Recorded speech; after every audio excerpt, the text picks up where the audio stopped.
The words hit before I could even set down my wine glass. "We voted," my sister announced, standing at the head of the table like she was accepting an award. "And you're no longer welcome here." 23 faces turned toward me. Aunts. Uncles. Cousins I hadn't seen since last Christmas. My mother's hand froze mid-pour, champagne bottle tilted over someone's glass. My father didn't look up from his plate. He just kept cutting his turkey, knife scraping against porcelain, the sound sharp enough to split the air in half. For a second, I thought I'd misheard her. Maybe it was a joke. Maybe this was one of those cruel pranks families play when they've had too much wine and not enough boundaries. But then my sister smiled, that practiced, Instagram-ready smile she'd perfected over years of being the golden child, and said it again. "We took a vote before you got here. Mom, Dad, me, even Aunt Linda." She gestured around the table like a politician rallying her base. "We all agree. You're toxic. You're negative. And frankly, we're tired of pretending you belong." The room erupted. Not in protest. In agreement. My cousin Sarah nodded, lips pressed tight like she'd been holding this in for months. Uncle Rob muttered, "About time somebody said it." Aunt Linda, who I'd lent $3,000 to last spring for her son's tuition, wouldn't even meet my eyes.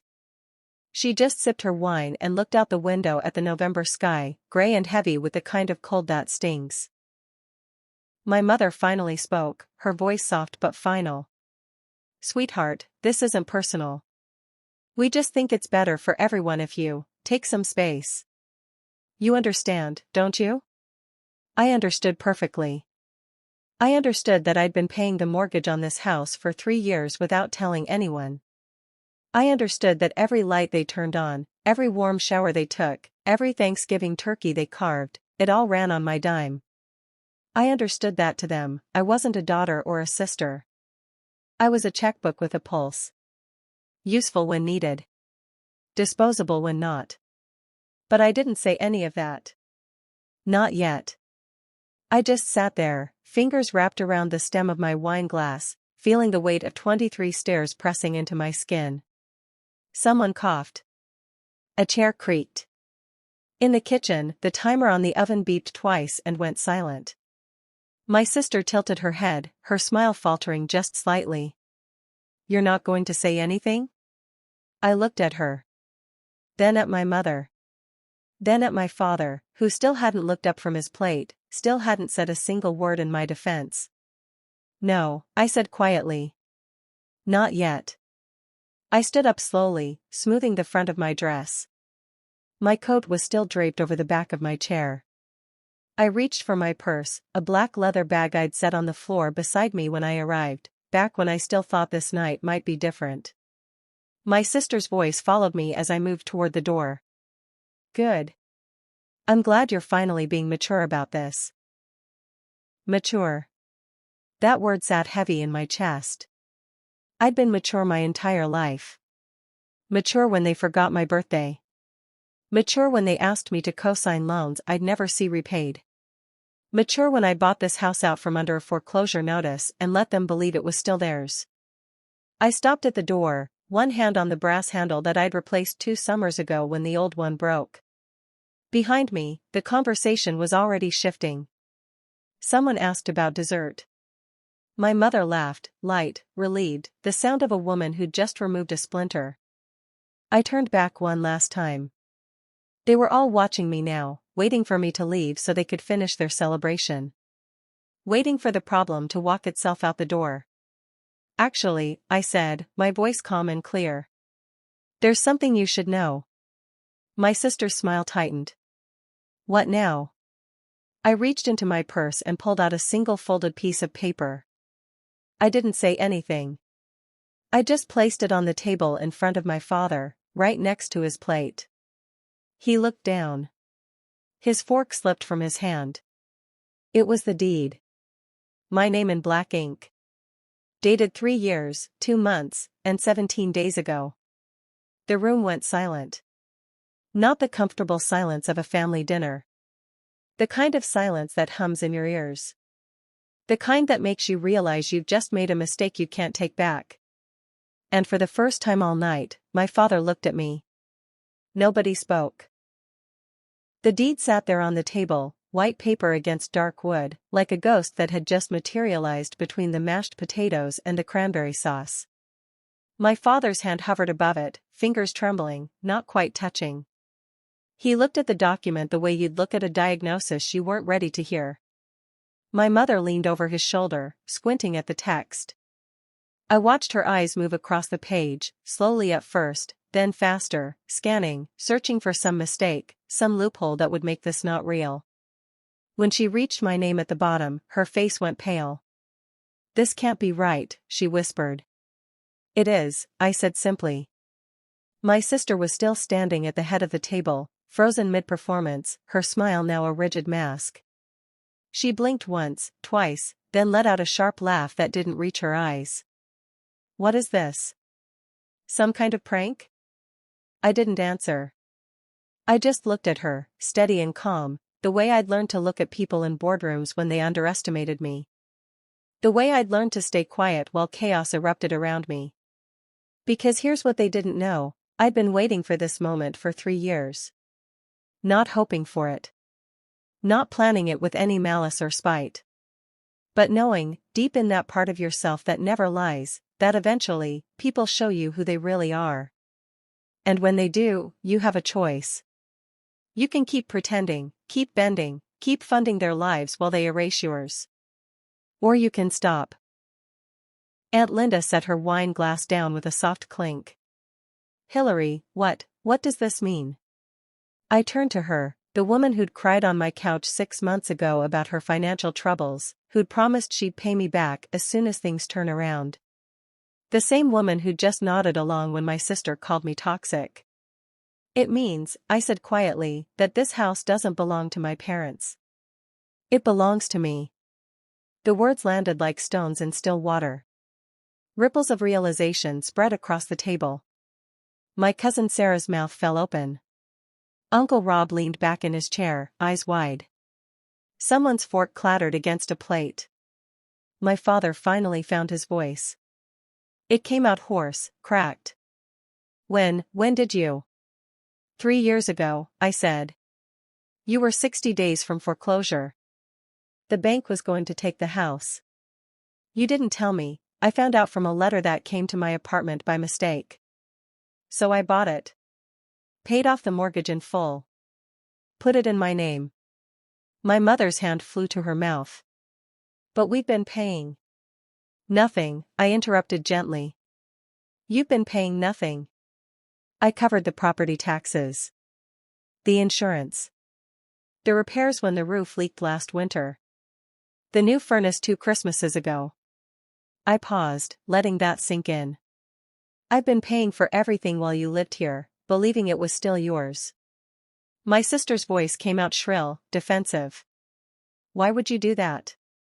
Why wouldn't you tell us?" "Because I wanted to help," I said. "I wanted you to keep your home. I wanted you to feel secure. I thought." I stopped, swallowed the lump rising in my throat. "I thought maybe if I took care of things quietly, you'd finally see me. Not as the backup plan. Not as the ATM. But as someone who mattered." The silence that followed was different now. Heavier. Laced with the kind of shame that makes people look anywhere but at you. My mother sank into her chair, tears streaming down her face. "Sweetheart, we didn't know." "You didn't want to know," I said, my voice still calm, still steady. "Because knowing would have meant acknowledging that I was the one holding this family together. And that didn't fit the story you wanted to tell." My sister took a step toward me, her face flushed. "So what, you're just going to hold this over our heads now? Use it as some kind of weapon?" I looked at her, really looked at her, and for the first time in my life, I didn't feel anger. I didn't even feel hurt. I just felt done. "No," I said softly. "I'm not going to hold it over your heads." Relief flickered across her face for half a second. "I'm going to ask you to leave." The relief died instantly. My father stood up, his chair scraping loudly against the floor. "Now wait you have 30 days, I continued, my voice unwavering. "That's more than generous, considering you just voted me out of my own house." 3 years ago, on a Tuesday morning in September, I found the letter. It wasn't addressed to me. It was supposed to go to my parents' house, 1247, Maple Ridge Drive, the same house where I'd grown up, where my mother still kept my kindergarten finger paintings in a box in the attic, where my father had taught me to ride a bike on the driveway that sloped just enough to feel like flying. But the mail carrier made a mistake. Typed 1247 instead of 1427. My apartment. So the envelope ended up in my mailbox, thin and official, with a return address that made my stomach drop, First National Bank, Foreclosure Department. I stood in my building's lobby for 10 minutes, just staring at it. The paper felt heavier than it should have. I knew I shouldn't open it, it wasn't mine to read, but something in my gut told me that if I didn't, no one would tell me the truth until it was too late. So I opened it. Final notice of default. Amount due, $127,340. Foreclosure auction scheduled, November 3rd. The words blurred. My hand started shaking. I read it 3 times, then 4, trying to make sense of how my parents, who'd always seemed stable, careful, the kind of people who paid bills on time and clipped coupons, had ended up here. I called my mother first. She didn't answer. I called my father. Voicemail. I called my sister, even though I knew she wouldn't know anything, wouldn't care if she did. "What's wrong?" Hannah asked, her voice distracted. I could hear music in the background, laughter, the clinking of glasses. She was at brunch somewhere. "Mom and Dad are losing the house," I said. Silence. Then, "What?" "Foreclosure. They're 2 months behind. The bank's going to auction it in 6 weeks. More silence. I waited for concern, for panic, for anything resembling the fear I felt clawing at my chest. Instead, she sighed. "Well," she said slowly, "they should have been more careful with money." That was it. "No, what can we do?" "No, we have to help them."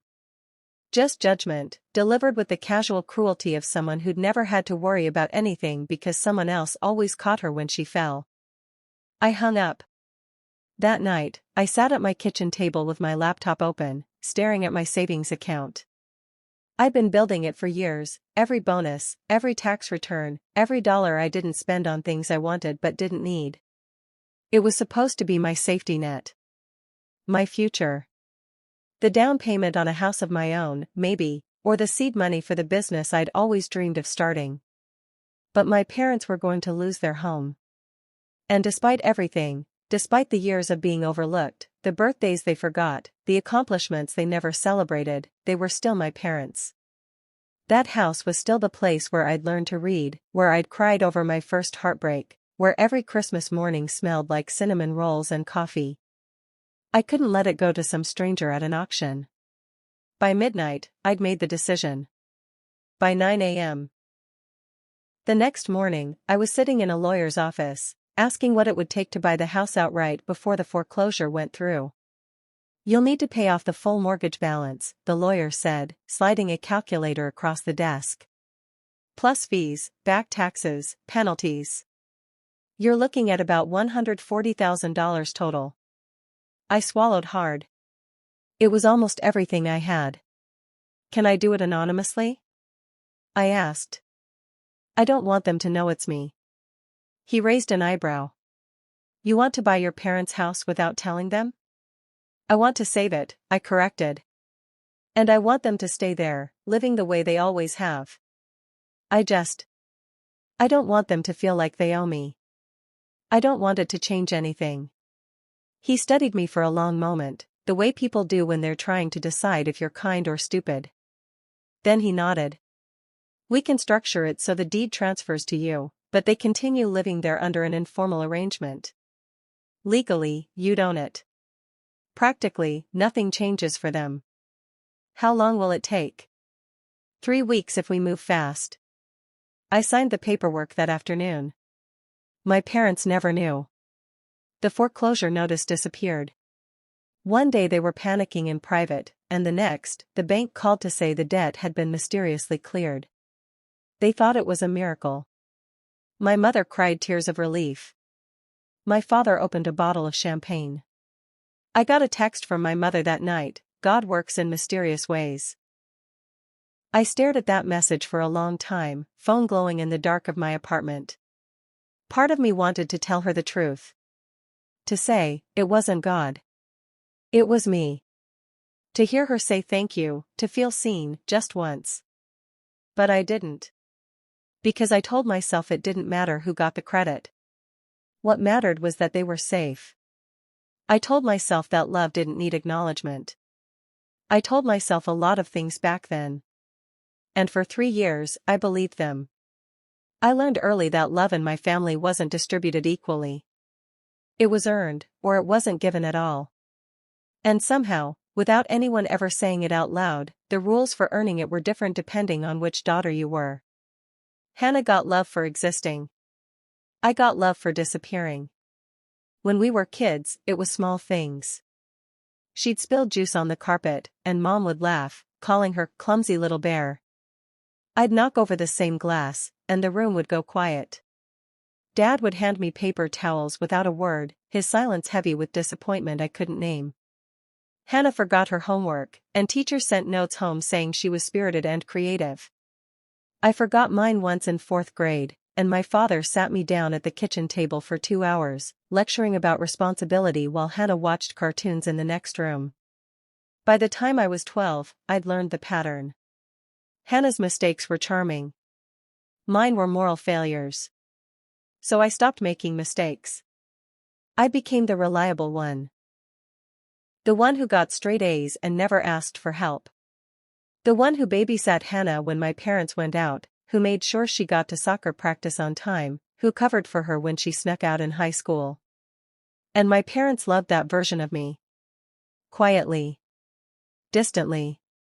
The way you love a good appliance, grateful it works, but never thinking about it until it breaks. When I graduated high school with a full scholarship to Northwestern, my mother hugged me and said, "We're so proud," but the celebration dinner that night was about Hannah's upcoming junior prom. When I got my first job offer, $62,000 a year, which felt like a fortune, my father nodded and said, "That's good," then spent the rest of the evening helping Hannah fill out college applications she'd never finish. I told myself it didn't matter. That I was independent. That needing less attention was a strength, not a wound. But the truth was, I was starving. And the hungrier I got, the more I gave. When Hannah dropped out of college after 1 semester, my parents were devastated. Not because she'd wasted their money, they hadn't paid for it, loans had, but because they didn't know how to fix her. She moved back home, sleeping until noon, working part-time at a coffee shop, dating men who borrowed her car and never returned it. I was 25 by then, living in Chicago, working 60-hour weeks, building a career in finance that I was good at but didn't love. When my mother called, her voice tight with worry, I listened. "She's just lost right now," Mom said. "She needs time to find herself." "Maybe she needs structure," I suggested gently. "A goal. Something to work toward." My mother's tone shifted, cooled. "Not everyone is like you, Hillary. Some people need support, not lectures." I swallowed the sting and said nothing. 2 months later, Hannah's car got repossessed. She called me crying at 2 a.m., her words slurred from wine or exhaustion or both. "I don't know what to do. I can't get to work. I can't." "How much do you need?" I asked, already opening my laptop. $6,000, she whispered. "I'm so sorry. I'll pay you back. I swear." I transferred the money that night. She never paid me back. Never even mentioned it again. When their washing machine broke, I bought them a new one. When Dad needed dental surgery his insurance wouldn't cover, I paid the $4,200 bill. When Mom's credit card got maxed out, she never explained how, I sent her $3,000 to clear it. Every time, they said thank you. Every time, it felt like I was purchasing proof that I mattered. But the proof never lasted. Hannah would call me 3 months later, laughing about a weekend trip to Nashville she'd taken with friends, posting photos of cocktails and boutique hotels. My parents would tell me over Sunday dinner about the new patio furniture they'd bought, the wine tasting tour they'd gone on. And I'd sit there, smiling, nodding, doing the math in my head. The money I'd sent them hadn't gone to emergencies. It had gone to comfort. To maintaining the life they wanted while I funded it from the shadows. But I never said anything. Because saying something would make me the difficult one. The ungrateful one. The daughter who kept score. So I stayed quiet. I stayed useful. And over the years, useful became invisible. When I bought my first condo, my mother's only comment was, "It's so small. Don't you want a yard?" When I got promoted to senior analyst, my father said, "That's good," and immediately asked if I'd heard that Hannah had just gotten engaged.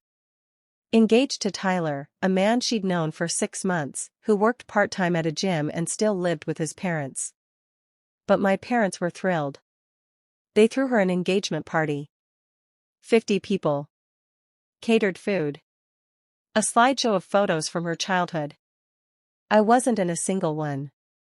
I stood in the corner that night, holding a glass of champagne I didn't drink, watching my mother cry happy tears while Hannah opened gifts. And I realized something that made my chest ache. I had been good my entire life. I had been responsible, generous, self-sufficient. I had asked for nothing and given everything. And it had bought me nothing but the privilege of being forgotten. The unraveling started in October. I didn't see it coming. Or maybe I did, and I just didn't want to believe it. Either way, the signs were there, small at first, then impossible to ignore. It began with the group chat. Our family had one of those perpetual text threads that never really died, just went dormant for weeks until someone needed something or had news to share. It was called the Harper Squad, a name Hannah had chosen 3 years ago when she was going through her obsession with matching family pajamas and forced togetherness. Most of the time, it was harmless. Mom sharing recipes no one would make. Dad forwarding political memes. Hannah posting photos of her kids, my niece and nephew I saw maybe twice a year. I was usually the quiet one. I'd react with a heart or a thumbs up, comment when it felt necessary, but mostly I just observed. It was easier that way. Then, on October 12th, Hannah sent a message that made me pause. Family meeting idea, maybe we should talk about boundaries and expectations before the holidays. Some people take more than they give, and it's exhausting. No context. No names. Just that. My mother reacted with a heart. My Aunt Linda wrote, "So true." My cousin Sarah added, "Been feeling this too." I stared at my phone, a knot forming in my stomach. I wanted to ask what she meant. Who she meant. But something stopped me, the same instinct that had kept me silent my entire life. The one that said asking questions made you the problem. So I said nothing. 2 days later, Hannah posted on Instagram. A photo of her and Tyler at brunch, sunlight streaming through the window, their plates artfully arranged. The caption read, "Protecting my peace this season." Not everyone who calls themselves family actually acts like it. Here's to cutting out the toxic and keeping the real ones close. 43 likes. A dozen comments. Yes, Queen. Good for you. You deserve better. I read it 3 times, my coffee going cold in my hand. Toxic. She was calling someone toxic. And even though she hadn't tagged me, even though she hadn't used my name, I knew. The way you always know when someone is talking about you without saying it. I scrolled through her recent posts. More of the same. Motivational quotes about boundaries. Memes about cutting off people who drain your energy. A reshared post that said, "Family isn't about blood. It's about who shows up." The irony was so thick I almost laughed. But I didn't. I just closed the app and sat there, staring at the wall of my apartment, trying to understand what I'd done wrong. Trying to remember the last time I'd asked them for anything. Trying to figure out how the person who'd quietly funded their lives for years had somehow become the villain in their story. That night, my mother called. "Hi, sweetheart," she said, her voice bright in that way that meant she wanted something. "I was thinking about Thanksgiving.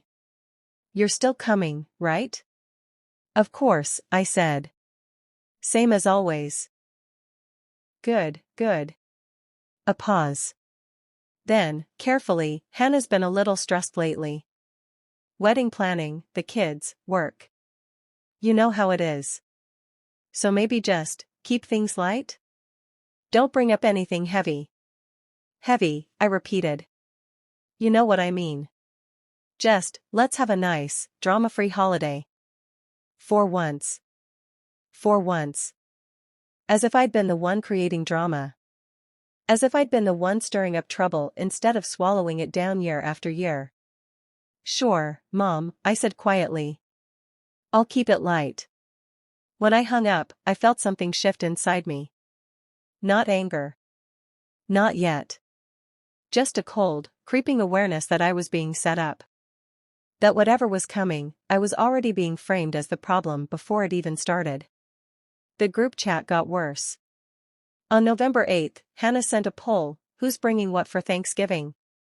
Mom, turkey and stuffing. Dad, wine. Aunt Linda, pies.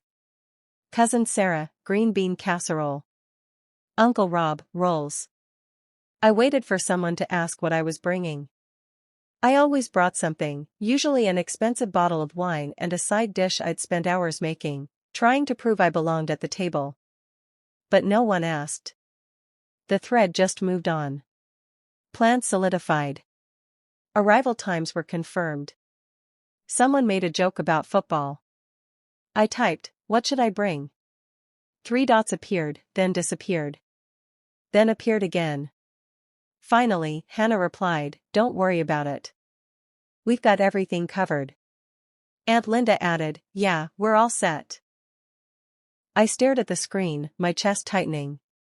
It was such a small thing. So easy to dismiss as an oversight.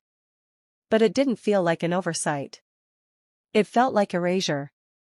On November 20th, 5 days before Thanksgiving, I saw the post. It was on Facebook this time, shared by my cousin Sarah. A photo from last Thanksgiving, the whole family gathered around the table, smiling, glasses raised. I remembered that day. I'd taken the photo. That's why I wasn't in it. The caption read, "Can't wait to see these faces again this year. The real ones who matter." Hannah had commented, "Same. Quality over quantity, always." My mother had liked it. I sat on my couch, phone in hand, and felt something inside me finally crack. Not break, just crack, like ice before it shatters. They weren't even pretending anymore. And the worst part? I still planned to go. Still planned to show up with a smile, with a bottle of expensive wine, with the quiet hope that maybe this year would be different. Because that's what I'd always done. But deep down, in a place I didn't want to look too closely, I knew the truth: they weren't planning a Thanksgiving dinner. They were planning an execution. And I was the only one who didn't know I was the guest of honor. The night before Thanksgiving, I couldn't sleep. I lay in my bed, staring at the ceiling of my Chicago apartment, listening to the sound of the city humming below. Car horns. Distant sirens. The low rumble of the L train passing 3 blocks away. Sounds that usually comforted me now felt like static, noise I couldn't shut off. My suitcase sat by the door, packed. I'd folded everything carefully, a burgundy sweater my mother once said looked nice on me, dark jeans, the pearl earrings my grandmother left me before she died. I'd even wrapped the wine I'd bought, a $90 bottle of Pinot Noir I couldn't really afford but bought anyway because maybe, just maybe, it would make them smile. Maybe it would make them see me. I rolled onto my side, pulling the blanket tighter around my shoulders, and felt the familiar ache settle in my chest. The one I'd carried for so long I sometimes forgot it was there. The one that whispered the same question over and over. Why am I never enough? I thought about the group chat. The Instagram posts. My mother's voice on the phone telling me to keep things light, as if I'd ever been anything but light. As if I'd ever been loud or demanding or difficult. I'd spent my whole life trying to be easy to love. And somehow, it had made me easier to forget. I thought about Hannah, golden, careless Hannah, who moved through the world like it owed her something and somehow always got it. She'd never had to prove her worth. She'd never had to earn her seat at the table. She just existed, and that was enough. While I paid for the table. Literally. The tears came quietly, the way they always did. I didn't sob. I didn't scream into my pillow or throw things across the room. I just lay there, letting them slide down my face and dampen the pillowcase, feeling the weight of 34 years of being the dependable one, the invisible one, the one who gave everything and got nothing back. I thought about the house. My house. The one I'd saved without asking for credit. The one I'd poured $140,000 into because I couldn't stand the thought of my parents losing it. I'd told myself it was love. That love meant sacrifice. That it didn't need to be seen or acknowledged. But sitting there in the dark, I realized something that made my stomach twist. I hadn't bought that house to save them. I'd bought it to save myself. Because if I kept giving, if I kept being useful, maybe one day they'd finally look at me the way they looked at Hannah. Maybe one day I'd stop being the backup plan and become the daughter they were proud of. But it hadn't worked. 3 years. Thousands of dollars in taxes and repairs and utilities. And they still didn't see me. They still didn't choose me. And tomorrow, they were going to vote me out. I sat up, wiping my face with the sleeve of my sweatshirt. My phone glowed on the nightstand. 2:47 a.m. The group chat had 3 new messages. I didn't open them. I already knew what they'd say. More logistics. More plans I wasn't part of. More proof that I was attending a gathering where I was the only one who didn't know I wasn't welcome. Part of me wanted to cancel. To text my mother some excuse about work or illness or traffic. To protect myself from whatever humiliation they'd planned. But another part of me, the part that had been quiet for too long, wanted to go. Not because I hoped things would be different. But because I needed to see it. I needed to witness the moment they finally said out loud what they'd been saying in silence for years. And maybe, just maybe, I needed them to see me too. Not the version of me they'd created, the ATM, the safety net, the reliable ghost in the background. But the real me. The one who'd been holding up their world while they pretended I didn't exist. The one who owned the ground they stood on. I lay back down, staring at the ceiling again. This time, my breath came easier. My heartbeat slowed.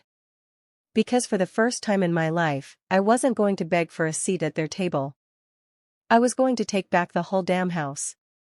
I almost turned around 3 times on the drive. The first time was at the interstate exit. My hands gripped the steering wheel, knuckles white, and I thought, you don't have to do this. You can go home. Order takeout. Spend Thanksgiving alone and safe. But I kept driving. The second time was at the gas station, halfway there. I stood by the pump, watching the numbers climb, and pulled out my phone. I typed a message to my mother, not feeling well. I think I should stay home. My thumb hovered over the send button. Then I deleted it.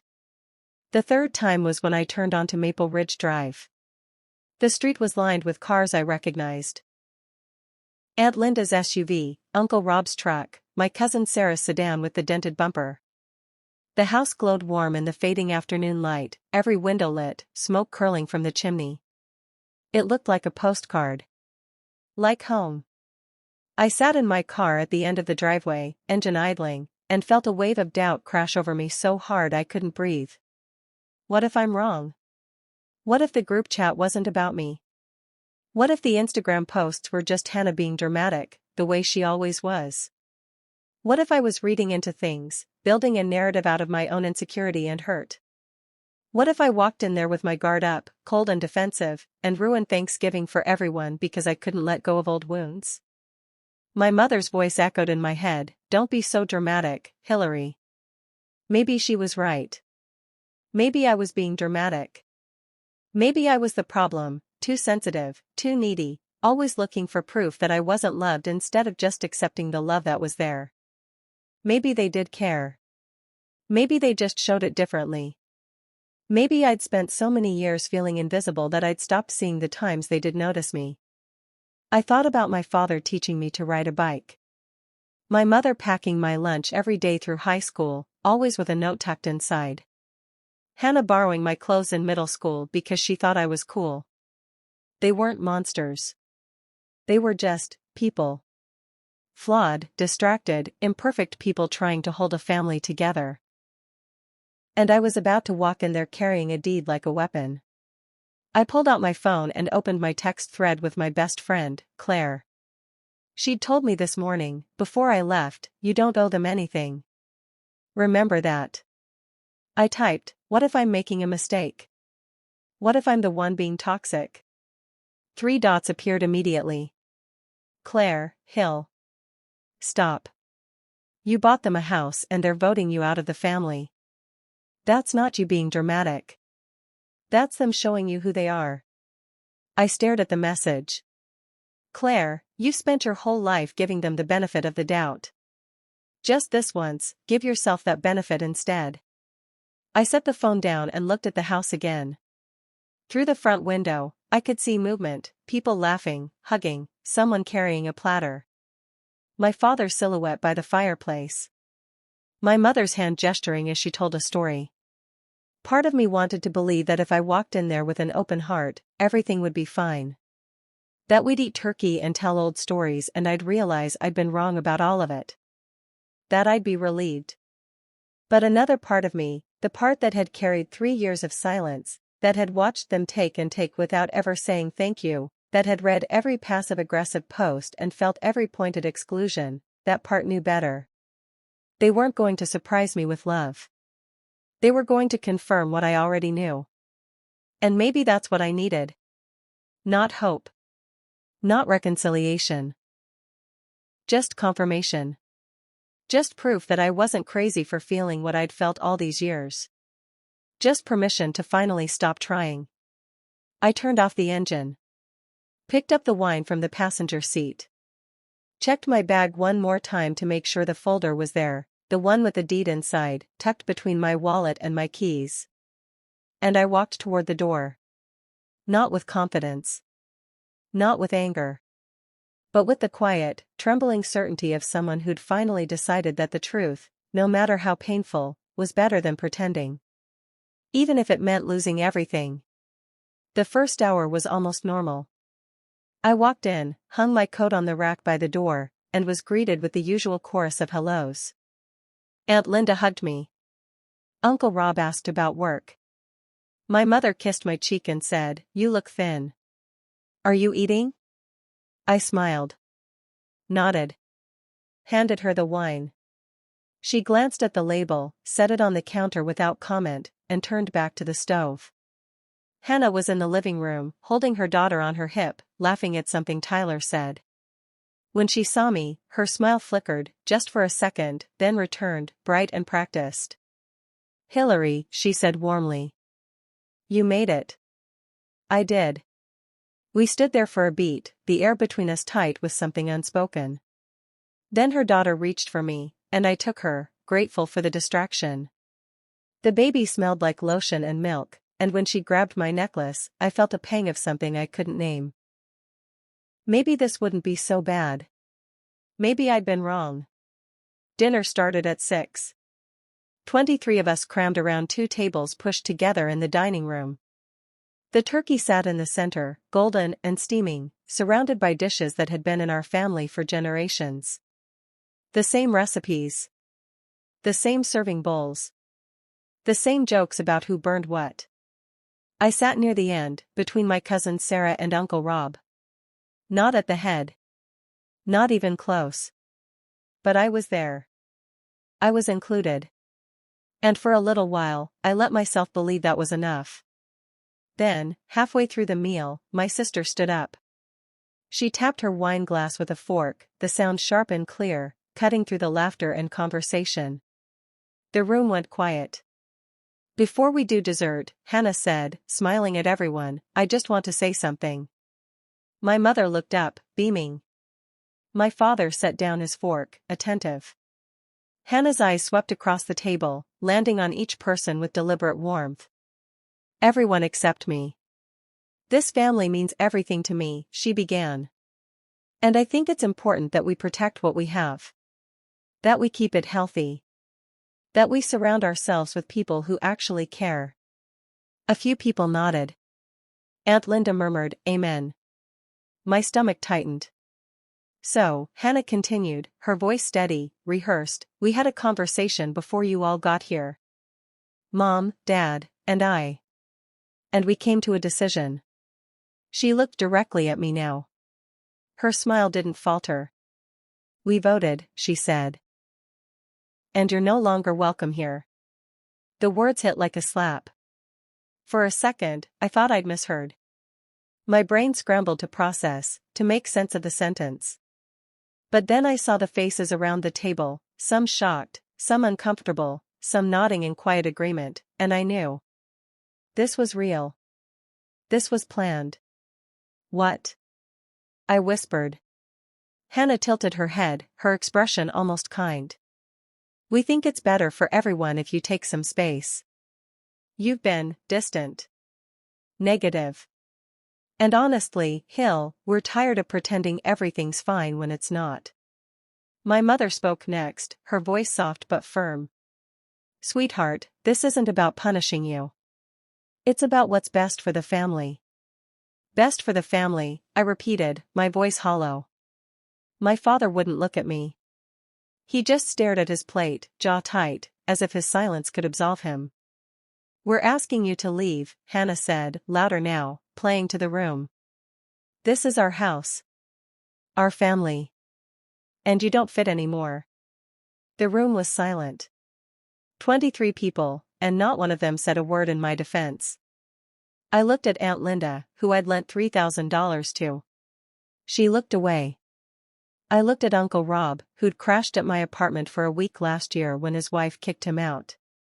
He studied his wine glass. I looked at my mother, who I'd called every Sunday for the past decade. She pressed her lips together, eyes glistening, but said nothing. And I looked at my father. The man who taught me to be strong, to be independent, to never ask for help, and he still wouldn't meet my eyes. Hannah crossed her arms, triumphant. "So, are you going to leave quietly, or do we need to make this harder than it has to be?" I sat there for a long moment, feeling the weight of every stare, every breath held, every person waiting to see if I'd cry or scream or beg. Then I reached down, picked up my purse, and stood. Hannah's smile widened, victorious. But I didn't walk toward the door. I walked toward my father. And I placed a single folded piece of paper on the table in front of him. "Actually," I said, my voice calm and clear, "there's something you should know first." My father stared at the paper like it might catch fire. For a long moment, nobody moved. The only sound was the soft hiss of the radiator in the corner and someone's chair creaking as they shifted their weight. Then, slowly, he reached for it. His hands trembled as he unfolded the document. His eyes moved across the page, once, twice, and I watched the color drain from his face. His mouth opened, then closed. No words came out. My mother leaned over his shoulder, squinting. When she saw my name at the bottom, her hand flew to her mouth. "What is this?" my father whispered. "The deed," I said simply. "To this house. In my name. Dated 3 years ago." The silence that followed was absolute. Hannah blinked, her smile frozen in place. "What are you talking about?" I turned to her, my voice steady. "This house doesn't belong to Mom and Dad anymore. It hasn't for 3 years. It belongs to me." "That's impossible," she said, but her voice cracked. You were 2 months from foreclosure, I continued, looking at my parents now. The bank was going to auction this place. You never told me. I found out by accident. So I bought it. Paid off the full mortgage. Every property tax bill since then. Every insurance payment. Every repair. All of it. Me. My mother's face crumpled. Hillary, we didn't. You didn't know, I finished for her. Because I didn't tell you. Because I wanted to help without making it about me. I wanted you to feel safe. Secure. I paused, letting that sink in. I wanted you to keep living here like nothing had changed. Aunt Linda set her wine glass down, the clink echoing in the stillness. But you just voted me out, I said quietly. Out of my own house. Hannah's face flushed red. You're lying. This is some kind of sick joke. It's not, my father said, his voice barely audible. He set the deed on the table, his hand shaking. It's real. The room erupted. Voices overlapped, shock, disbelief, anger. Uncle Rob leaned back in his chair, muttering, Jesus Christ. Cousin Sarah covered her face with her hands. Aunt Linda just stared at me, mouth open. Hannah's voice cut through the chaos, shrill and desperate. So what, you're just going to kick us out? Your own family? I looked at her, really looked at her, and felt nothing. No anger. No hurt. Just a cold, clear certainty. You already kicked me out, I said. I'm just correcting the record. My mother stood, tears streaming down her face. Please, sweetheart. We made a mistake. We didn't understand. You didn't want to understand, I interrupted, my voice still calm. For 3 years, I carried this family. Quietly. Without asking for anything in return. And the one time you had the chance to stand up for me, to choose me, you didn't. My father finally looked up, his eyes red-rimmed. What do you want from us? I took a breath, feeling the weight of the moment settle over me like a blanket. I want you to leave, I said. You have 30 days. That's more than generous, considering you just humiliated me in front of everyone and told me I wasn't welcome. 30 days? Hannah's voice rose to a scream. Where are we supposed to go? I don't know, I said. But it's not my problem anymore. She lunged toward me, but Tyler caught her arm, pulling her back. You can't do this, she sobbed. We have kids. We have nowhere to go. You should have thought about that, I said, before you decided I didn't matter. I picked up my purse, slung it over my shoulder, and turned toward the door. Behind me, the room dissolved into chaos, my mother sobbing, my father's voice rising, Hannah screaming accusations I didn't bother to hear. But I didn't stop. I didn't turn around. I walked to the front door, opened it, and stepped out into the cold November air.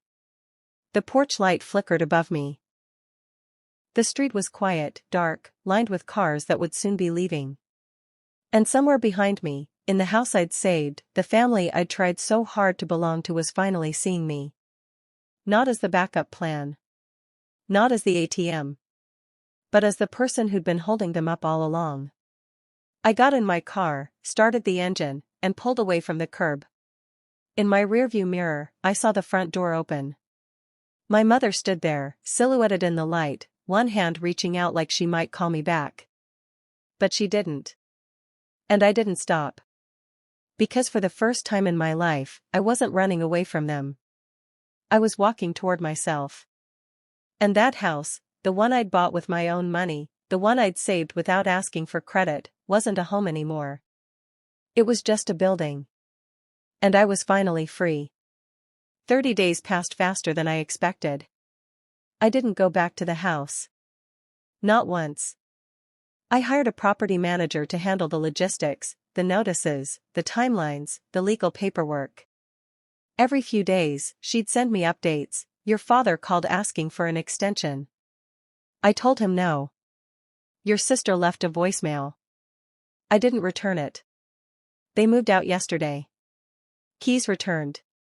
Property secured. Each message felt like closing a chapter I'd been trapped in for too long.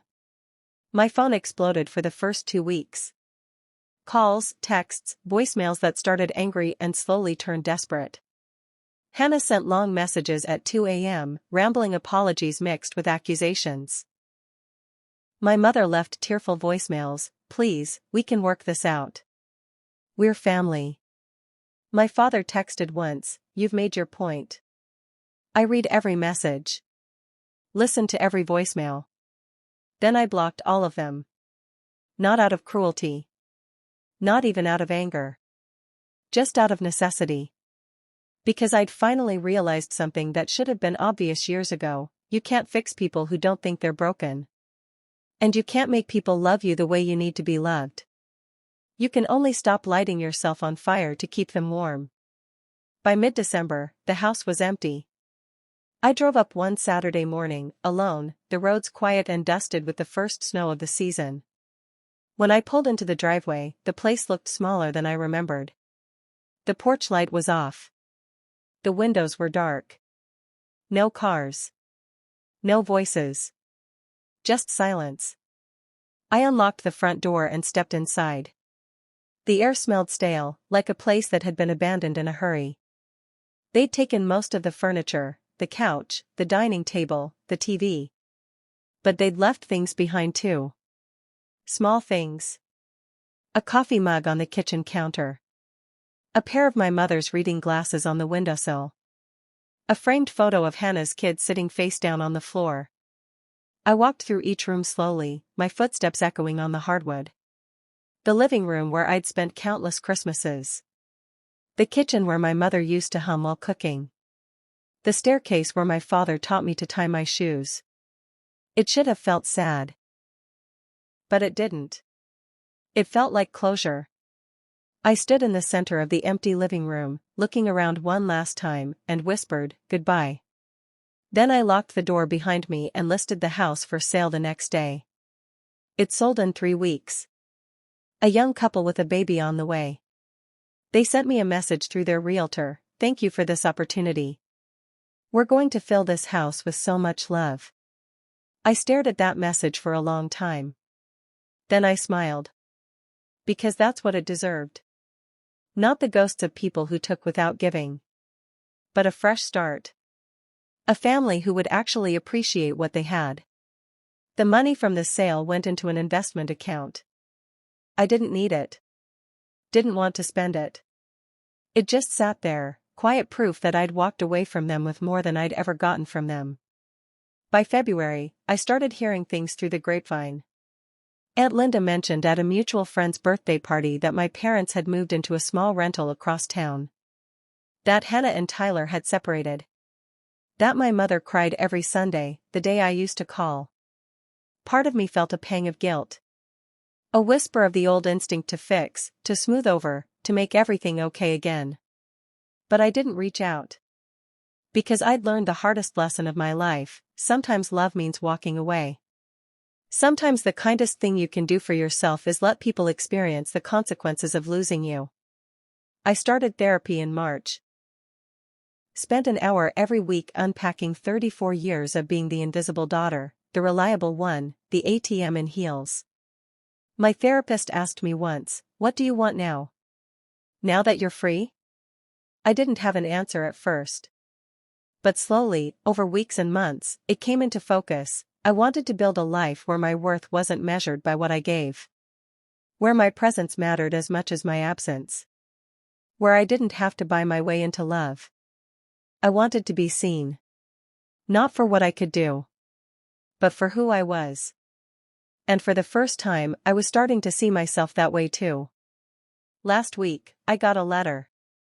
No return address, but I recognized my mother's handwriting. Inside was a single sentence: "I'm sorry we didn't see you until you were gone." I read it twice. Then I folded it, put it in a drawer, and closed it. Maybe one day I'd be ready to forgive them.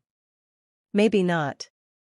But either way, I was done waiting for their approval.